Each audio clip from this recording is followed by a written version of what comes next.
Hello everyone, and this is a really interesting video for you. Welcome back to Mikey Reacts.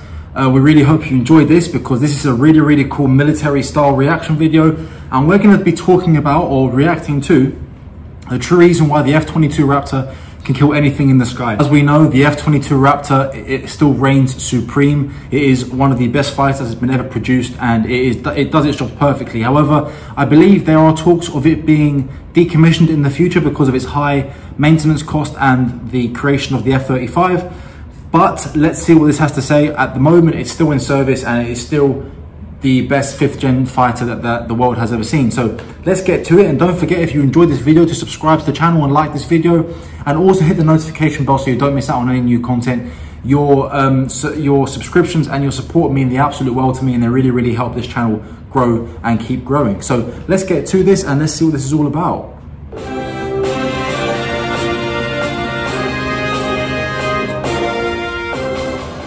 The true reason why the F-22 Raptor can kill anything in the sky.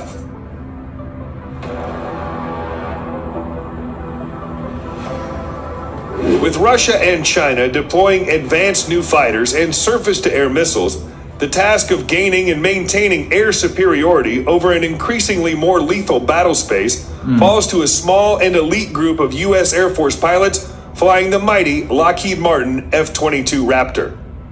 Conceived during the waning years of the Cold War, the stealthy, high-flying, supersonically cruising Raptor was designed to defeat the most fearsome weapons the Soviet Union could hurl at the United States and NATO during a Third World War in Europe. However, with the end of the Cold War and subsequent 1991 collapse of the Soviet Union, the F-22 was left without a mission, or so it was thought. Indeed, the second Bush and Obama administrations canceled the F-22 program in 2008 after only 195 aircraft, 187 production planes were ordered because they made the assumption that high-end state-on-state conflicts were a relic of the past. However, as it's becoming increasingly apparent, they were wrong. Yeah. Why America needs the F-22 Raptor, now more than ever. Now, with voices on the left and right clamoring for action in Syria, where the Kremlin is propping up its longtime ally, the Assad regime, the Pentagon finds that it has to rely on its tiny fleet of 186 F-22 Raptors if the call comes to establish a no-fly zone or a safe zone in that war-torn nation. The Raptor is the only operational combat aircraft that the United States operates that Washington can rely on to take on and defeat advanced air defenses such as the Panzer S-1, S-300V4, and S-400 that Moscow has dispatched to... Maybe so. The F-16, well, let's skip over the F-16. The F-35 has those capabilities, though it's not technically a air combat fighter. It's more of a air-to-ground fighter. The F-16 isn't just the original F-16 that was created. It's been updated. It keeps being updated and updated, and it's still a phenomenal fighter. So is the F-15. So those are capable, but in terms of their stealth capabilities, the F-22 and the F-35 really excel. So yeah. Moreover, it's the only aircraft in the U.S. Air Force inventory that possesses a huge performance overmatch against late-generation Russian fighters such as the Su-30SM Flanker H and the Su-35S Flanker E, both of which the Kremlin has also deployed to the region. Yeah, fair enough. Our role is to kick down the door, First Fighter Wing Commander Colonel Pete Fessler, a veteran F-22 Raptor pilot, told me during a visit to Langley Air Force Base in Virginia. We are, without a doubt, on the leading edge of whatever force you're going to send because we have an airplane that has a capability that no one else has. Yeah.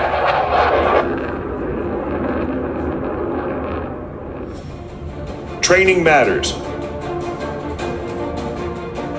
But while it's important to have the right tools, more important is the human dimension. Pilots and maintainers must be trained and ready to defeat the highest-end threats if they're to be sent into combat. The Raptor pilots, while they're still a critical component, are still just one part of a team. Nothing's going to happen unless the maintainers can get the airplanes running. The low observable maintainers can keep the skin healthy, the munitions guys can build the bombs and missiles, and the weapons loaders can get them on the airplane. The air traffic controllers can launch them, intel folks can prep the pilots for the mission they're going to do. All those things have to come together, and if they get out of sync, none of it works. The ultimate insurance policy. In many ways, the Raptor is the U.S. Air Force's insurance policy. While the rest of the Air Force has been preparing for and fighting low-intensity warfare scenarios, as an elite vanguard force, the Raptor fleet has focused almost exclusively on defeating the highest-end threats. We've been focused on the high-end threat all along, Fessler said. In fact, the departure from standard for us is the times we go over to Operation Inherent Resolve, the counter-ISIS campaign, and do the close air support type missions over there. Low-intensity conflict is not our bread and butter. Yeah. Even since the earliest days when the Raptor entered operational testing in 2002, the F-22 has performed incredibly well in simulated combat, amassing lopsided victories in the air even when flying against the most challenging simulated threats. Advanced Russian fighters such as the Su-35 and the S-300V4 and S-400, it's exceedingly rare for the F-22 to be shot down. Losses in the F-22 are a rarity regardless of the threat we're training against, Fessler said. Why the Raptor dominates. Indeed, one of the problems for the F-22 is to generate enough targets and a tough enough threat so that pilots get some useful training. Yeah. Another problem is that the jet is so capable in terms of its sheer speed, acceleration, stealth, sensors, and maneuverability, it actually compensates for tactical errors.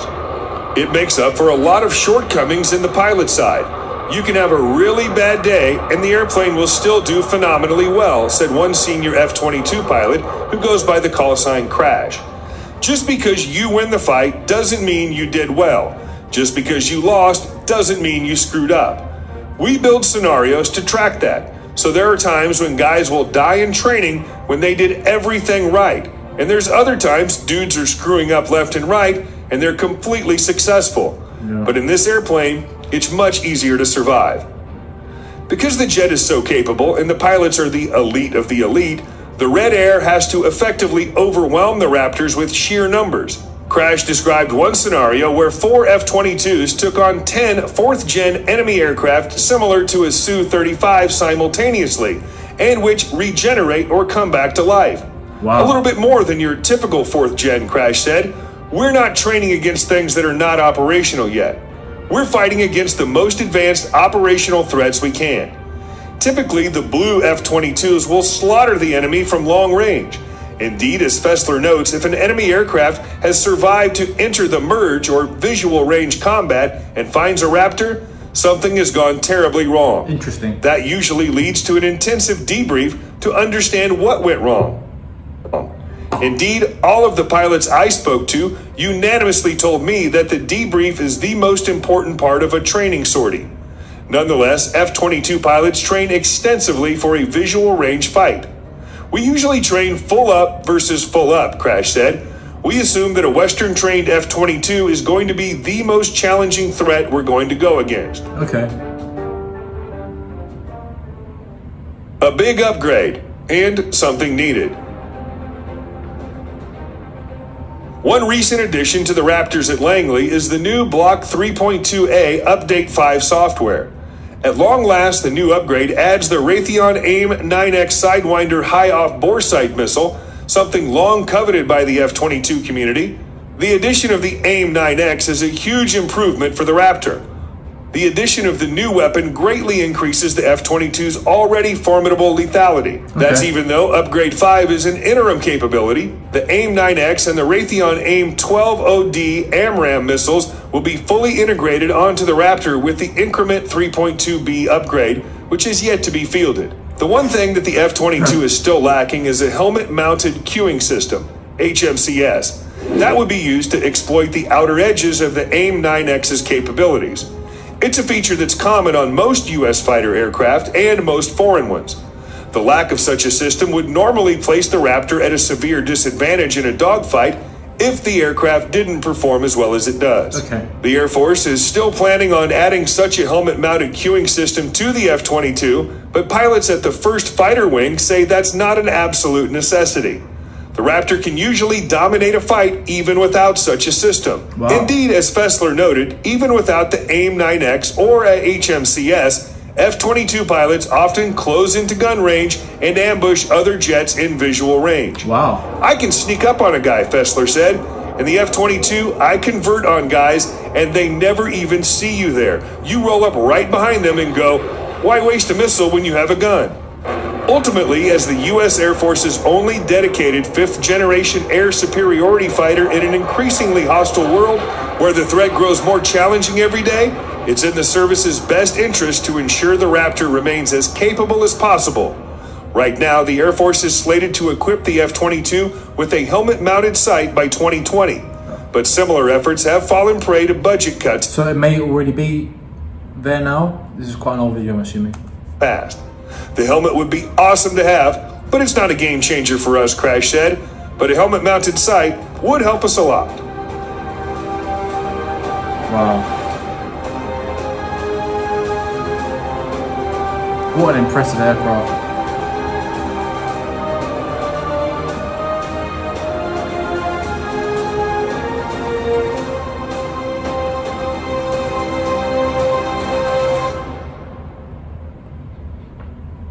Pretty cool. Awesome. I mean, yeah. You have to give it to the pilots, though. I know they're saying that the Raptor itself compensates for a lot of shortcomings on the pilot's part, but you have to give it to the pilots because that's pretty impressive flying, and just to be able to keep up with the G's that is pulling in turns is absolutely amazing. I would love to be able to learn how to fly a jet like that. That would honestly be a dream come true, but I don't think that's going to happen. I'm not in the Air Force, so I can't see that ever being a possibility, but it is what it is. Who knows, maybe one day I'll be so rich I'll be Jeff Bezos and I'll be able to buy one, but that's not going to happen. Even he hasn't got one. That begs the question, right? If you were, would someone like Jeff Bezos or Elon Musk, would they ever consider getting into the fighter jet game and producing fighter jets for the US military and get those contracts? I bet they could if they wanted to. But anyway, this is a whole different story. That is pretty impressive. Yeah, and it still reigns supreme. I mean, the Russians and the Chinese do have advanced aircraft now, and I really don't think that matters too much, because as things progress, obviously the F-35, the F-35B, I think, is now, you know, fully operational, with more NATO countries buying it than before. But as far as I understand, the F-22 Raptor is reserved only for the United States. It's been sold to no one else other than the United States. So that really does give them an edge, because that is a fighter jet as opposed to a long-range air-to-ground target jet. So that's really interesting, guys. If you guys have any comments on this, or you want to add anything, or you know anything more, are you in the Air Force? Have you been in the Air Force? Anything I should know? Let me know down in the comments, because I really appreciate any new information. Or let me know down in the comments any other videos that you think I should react to on like the military kind of news side of things, because that'd be really cool. Let me know. I'm really open to absolutely anything. You guys are absolutely amazing, and your suggestions haven't steered me the wrong way yet. So let's get to it, and let's see what else we can react to. I really hope you guys enjoyed this video. Don't forget to come back for the next one, and if you don't want to miss out, subscribe and hit the notification bell. Like this video and leave a comment down below. You can also find my Patreon in the comments down below. It's only $5 per month. I promise you, you will not regret it, and I'll see you over there if you so choose. So I'll see you on the next one, guys, and have a great day.